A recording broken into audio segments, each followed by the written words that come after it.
Hello, everyone. Thank you so much for joining today. We've got another edition of the Value Lab live today with Bárbara from Brazil. Thank you so much for being on. Thank you, Sagar, for inviting me, for having me. Yes, of course. So, for you who is listening, we've got another webinar to talk about value frameworks. And we've had a lot of content on this recently, a lot of great engagement from folks like yourself who have commented, who have come to previous webinars. And the goal today is to bring in additional perspectives, global perspectives on how leaders in post sales and revenue teams have implemented value frameworks. So I'm excited to have Bárbara today, who has joined a previous cohort of our Enterprise Value Framework certification program. She graduated from that and has had incredible experiences. So with that, I'm going to share my screen here and we'll get through the presentation. All right, great. Well, to give everybody an intro into myself, my name is Sagar Shukla. I'm the co-founder and CEO of Foresight. We are a platform that is built to measure and realize customer value. We work with customers all over the world, publicly traded companies and startups. My background is actually in post-sales. So I was an implementation customer success I was an early stage hire at a Series A company that was selling CRM into private equity firms. And we competed with Salesforce and a lot of other big players in the space. We got acquired in 2018 and went public in 2021. And after that, I joined forces with my co-founder Nigel to start Foresight. And Bárbara, I will hand it over to you to give your background. Right. Well, I'm actually a CSM leader at the moment, but I come from sales. My background is in sales, working with large enterprises as customers. As you said, I'm a certified value practitioner. I graduated from the first cohort, and since then I've been working within my team to implement this framework, and we are going to discuss more on that.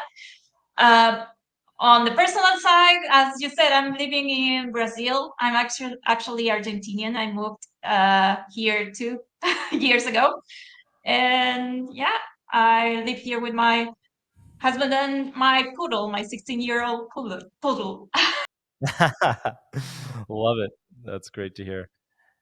And last time we had the webinar, we had Ricky join from London. So it's so cool to see folks from all over the world who are excited about value and are thinking about it in all sorts of ways. So as we're going through the webinar, please comment, leave your questions, and let us know what you'd like us to double click into.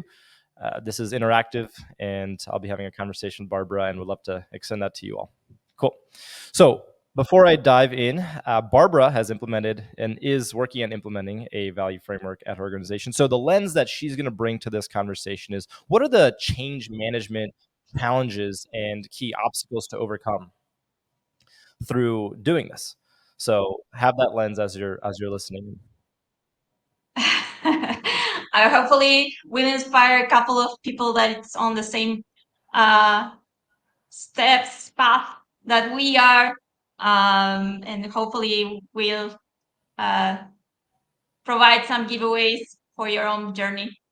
Yes, love it. Cool. Well, a couple core beliefs to frame the value framework in the conversation is revenue.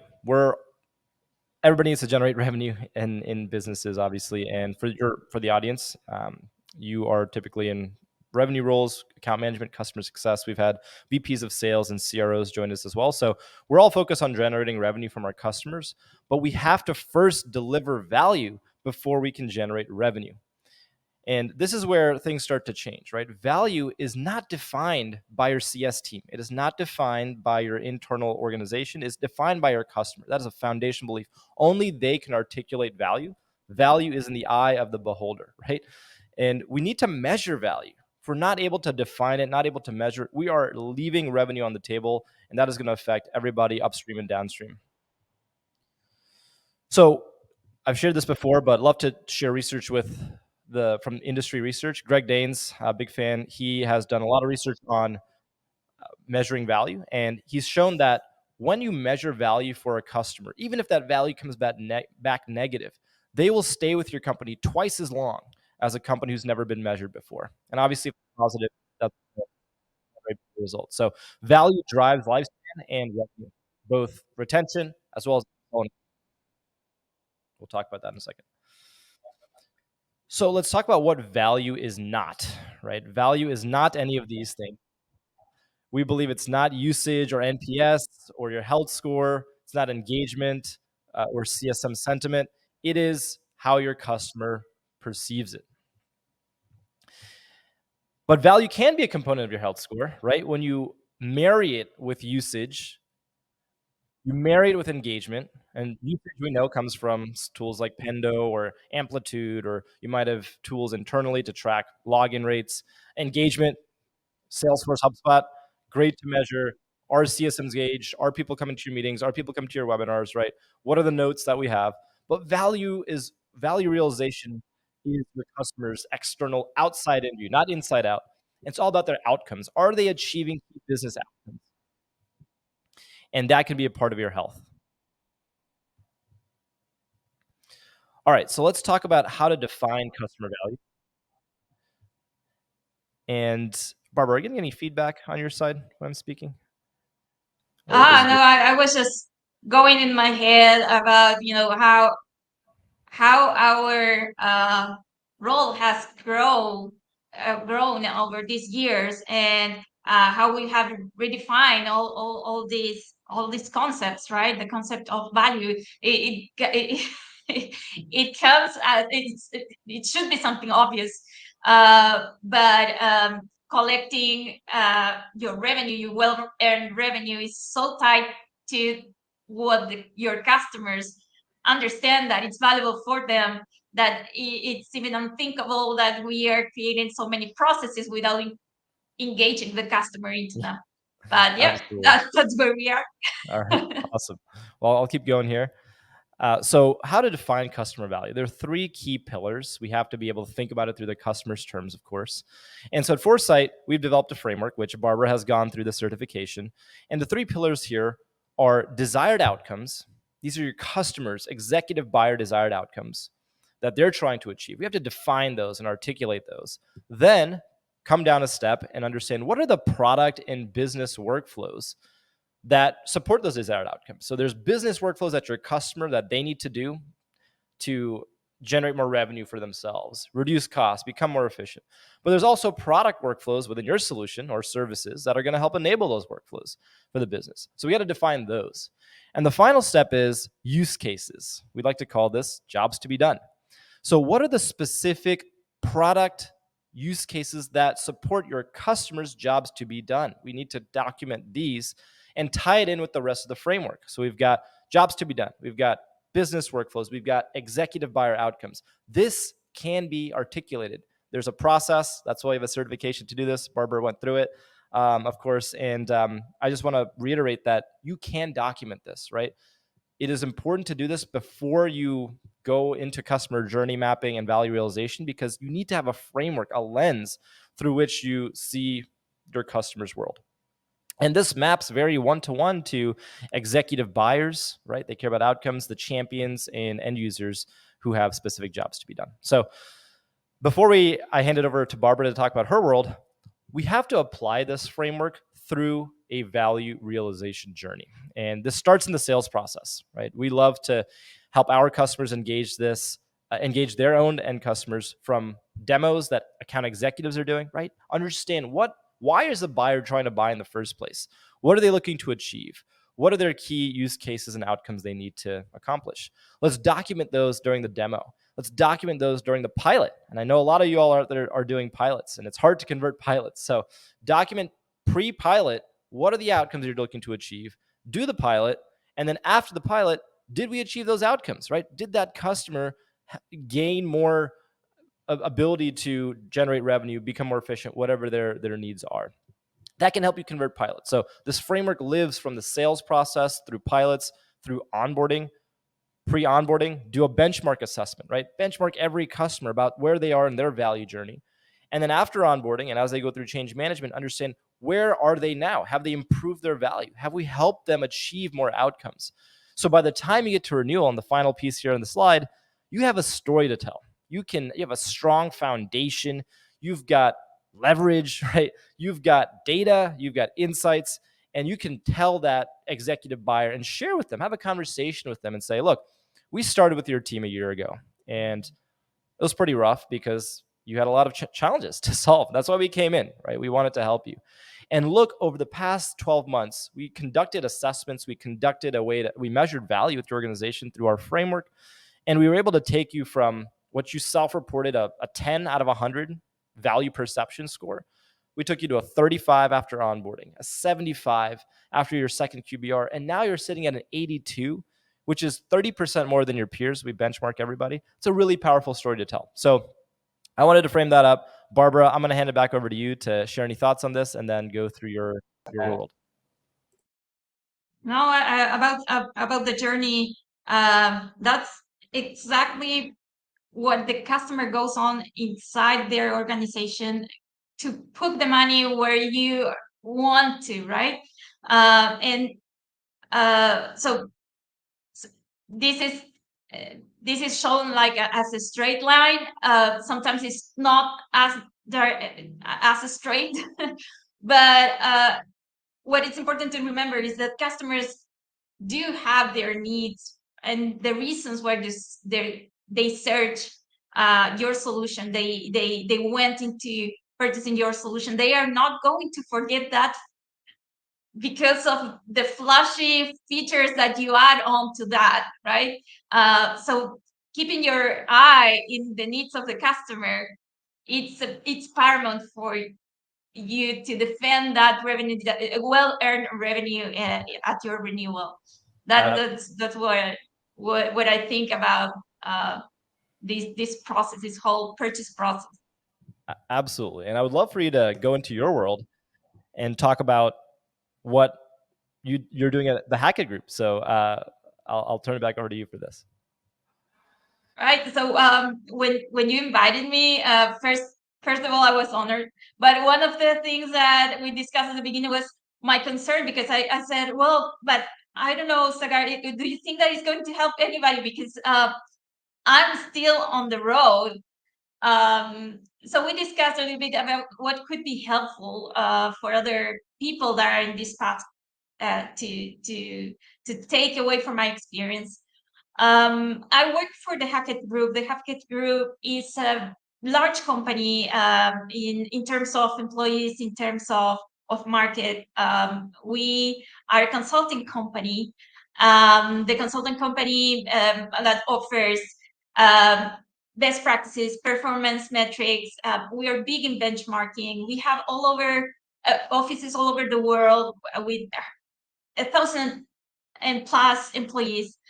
And my team in particular, it's a tiny team of CSMs, but high touch CSMs with very visible and very large accounts.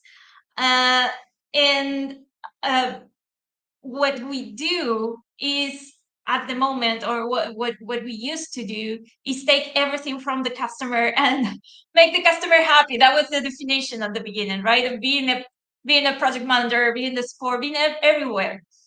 And when I started getting the knowledge of, and started join your cohort, the first cohort for the value framework, I realized that we needed a change. We needed a change if we wanted to defend better our earned revenue, right? The problem with large companies is that any change is a challenge. Any change takes months, if not years, to be implemented. And what we're talking about here is a change of mindset. It's a change of culture. Identifying or discussing about multiple values, because it's not just one value that the customer talks about. It's multiple values inside every customer. That is going to take a large effort, right? So what I wanted to show you here is that it's going to be a large road, but I find a way to divide the beast into manageable pieces. And this is what I wanted to share to you today. Awesome. I'll move on to the next slide. Yes. Mhm. So the things that I understood that we needed to change in order to move into a customer-centric strategy was, first of all, we needed to change the way we see the CSM role. The CSM role at the moment comes from a transformation from project manager, business relationship manager. We are everywhere. We are a bridge between service logistics, between support, between teams, several teams of sales. And we create these bridges of communication with the customer. But it was initially thought as a one-way street almost, because we defined what we thought it was our goal, which was what was written in the contract. And then from there, try to move all the mass of people surrounded the different services and products um, to commit to that contract. What we didn't thought about during this process is that the customer change. The customer has different needs. The customer has different people inside their company that have different needs. And that changes over time. The structure of power inside their customer changes. So sometimes is the finance team that has the drive in the strategy for the whole company. Sometimes it's product, sometimes it's other people. We have, as customer success, needed to be more attached to that conversation happening inside the customer. And of course we couldn't do that with so many projects, with so many support tickets to take care of. So what we started doing, and this takes, of course, a lot of negotiation and a lot of talk with different segments, was trying to cut the fat, starting focusing on what the customers, the customer success team did to ensure the success of the customer. What was the success of the customers in their terms? In order to do that, we needed time. We needed to reduce some tasks, and that's something that is going on at the moment. What we are doing is identifying what are the tasks that needs or that would be more relevant than other teams because of their interest in functionalities do or did instead of the customer success team. Yeah. So that was the first step.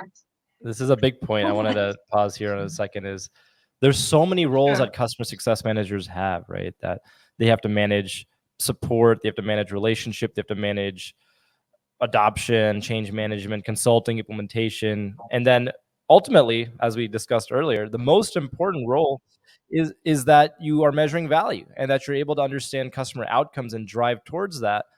But if that gets mixed amongst all these other components and needs, you're not gonna. It's hard for a customer success manager to do that. So who's owning value, right? Who's owning the customer? First of all, that's a big existential question for organizations. But then who's owning the customer value? Ideally, everybody.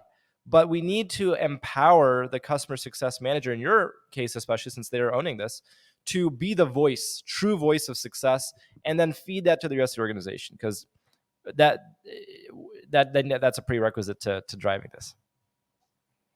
Right, and this is about setting priorities, right?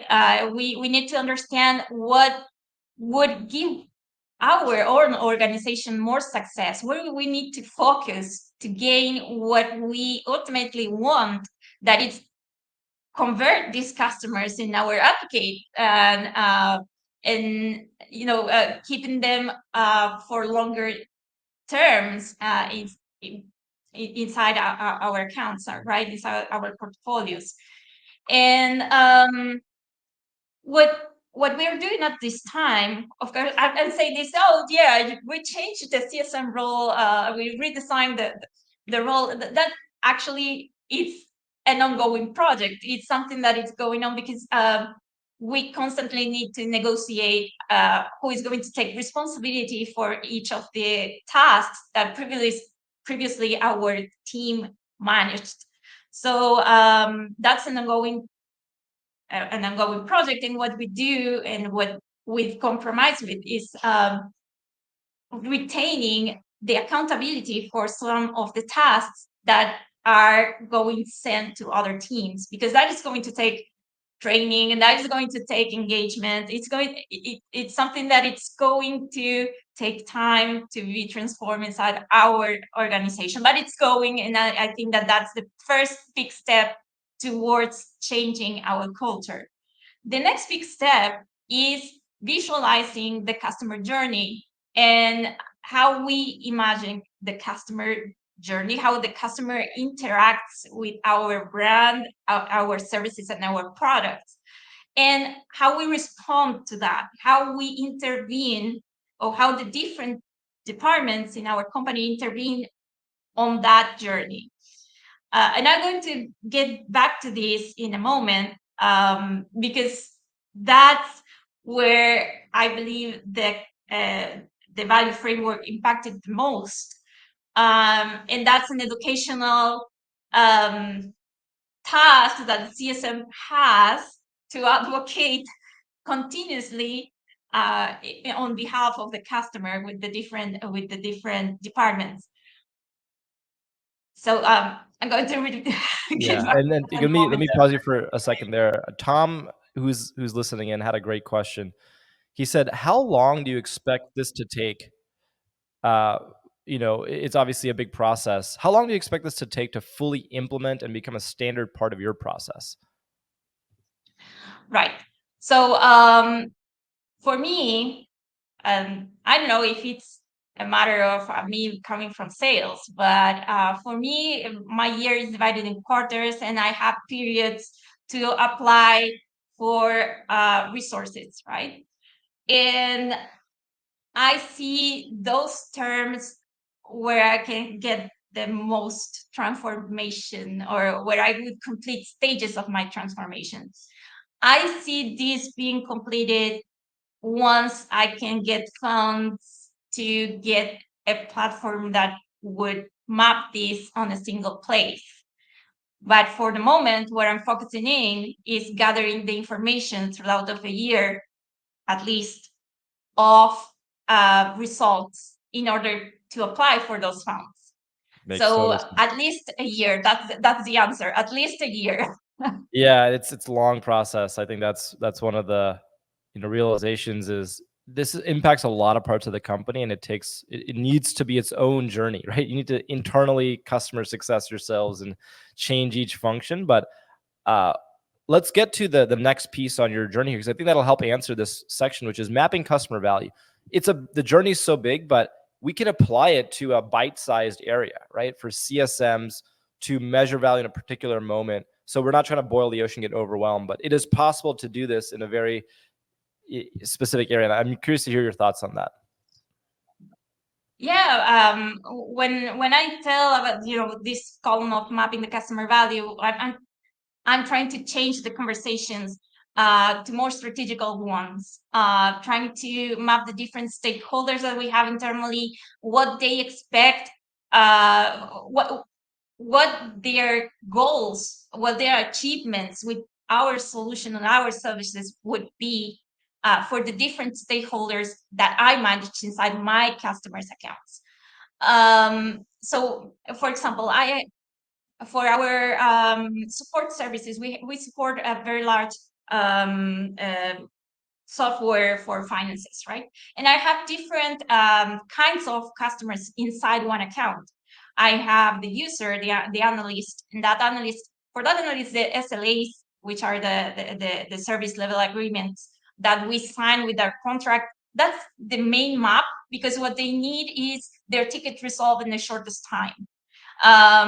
They need that because they are working so many tasks at the same time that having the platform live, it's everything that matters in their day, within their day at least, because they are very task focused.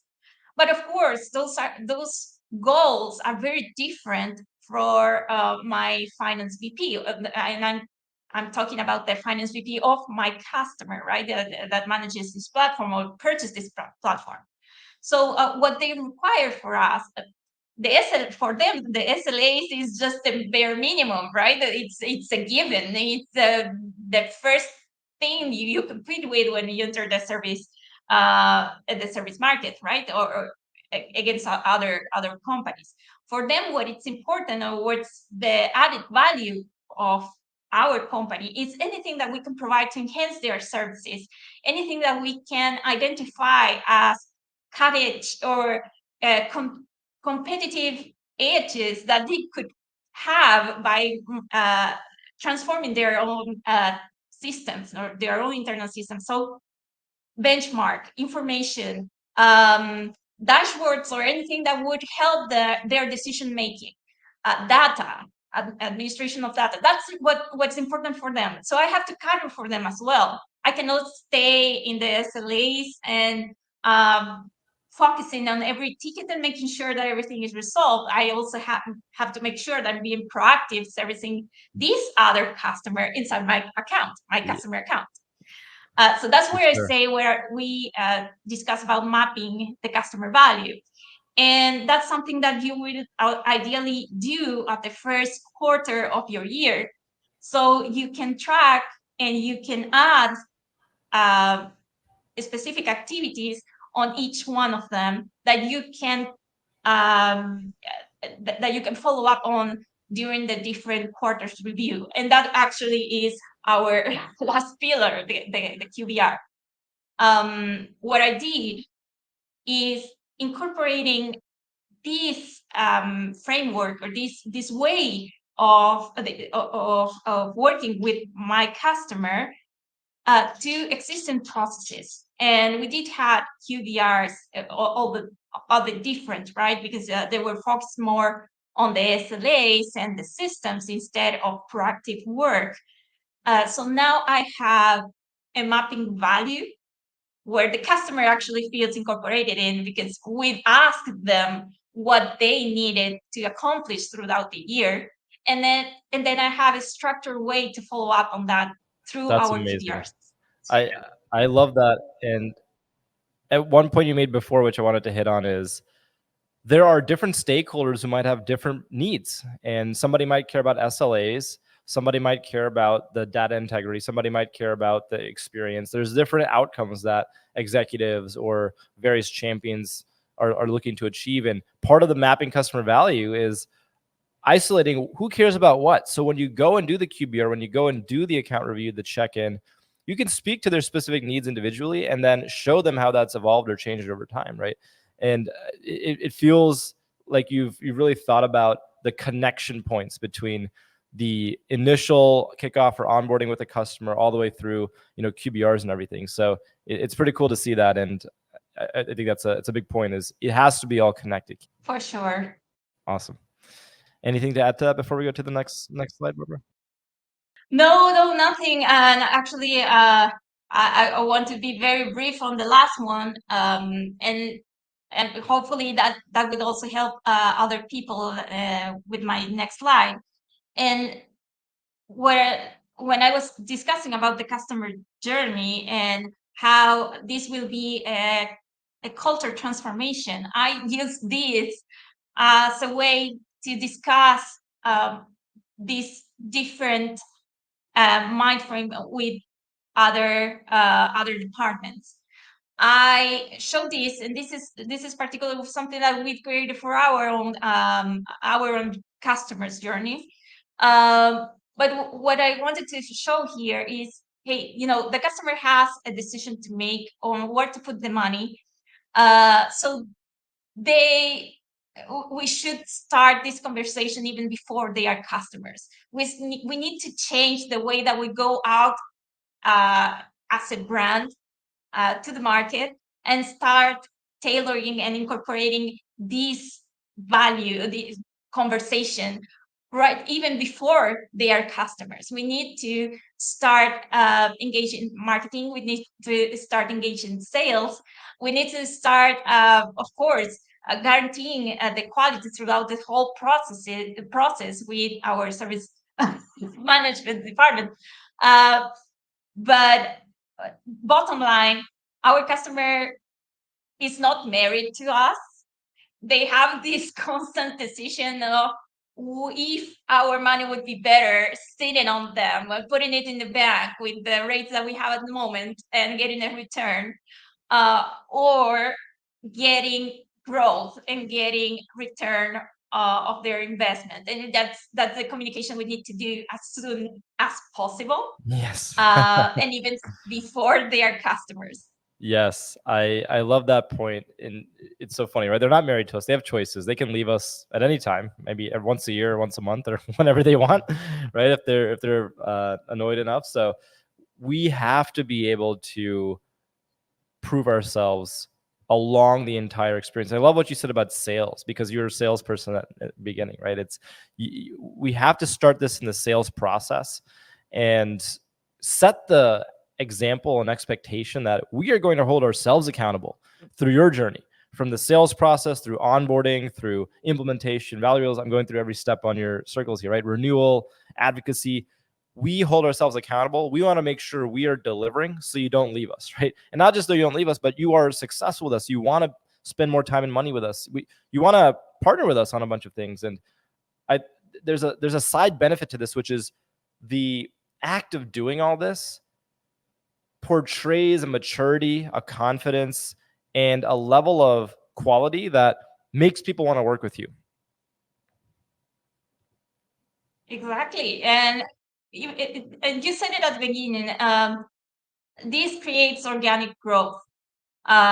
You're not transforming, you're not investing in capturing anything above your limits. You're creating use cases, very powerful use cases that will attract customers that are same-minded and will allow your company to grow, be what it was, whatever kind of company you have. I'm proving that it's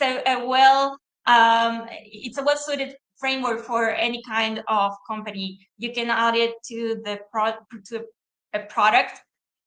or you can add it as we are doing to a service company. Yeah, I love it. I love it. And I'm going to go and talk about a couple other slides here to how do we operationalize this, right? Now that we have a framework in place, what are ways that folks like yourself, leaders like yourself, can start to measure the value?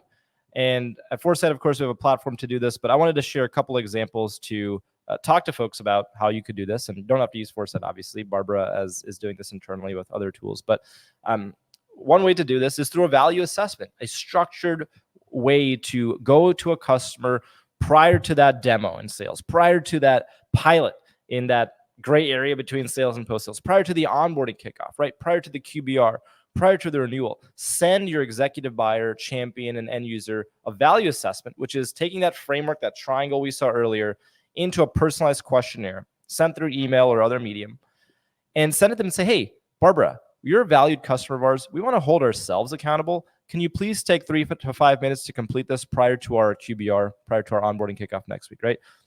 Guess what? 70% of people actually do it.